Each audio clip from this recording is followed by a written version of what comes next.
gawa tayo ng Graham crackers or Graham, ano ba yan tawag saan eh? Tara, gawa tayo ng Graham cake. Una, ilagay natin sa ilalim itong Graham biscuit. Ayan, pagkatapos nating ilagay ang ating unang layer, lagyan natin itong mixture. Itong pre-age natin na overnight na all-purpose cream and condensed milk.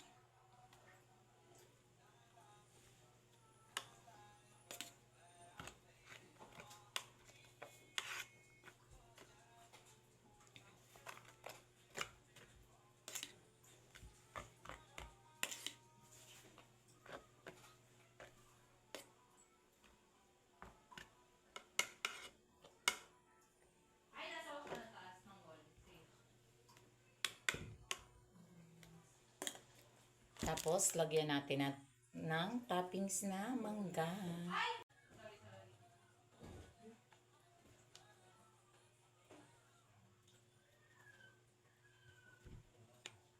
At ayan na nga, nilagyan na natin ng mango.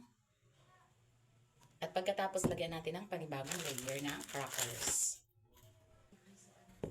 Ayan, at panibagong cream.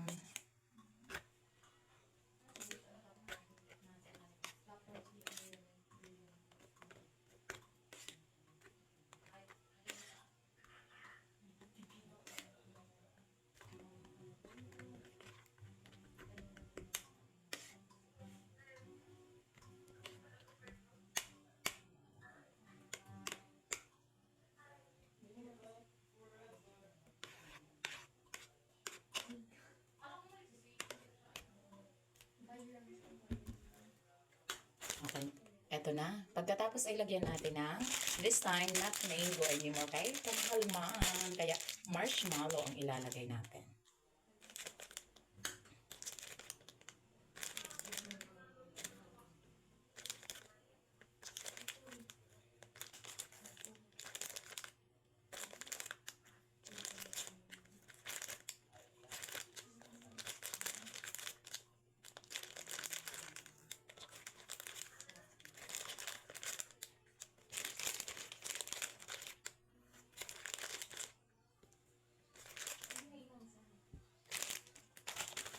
Ayan.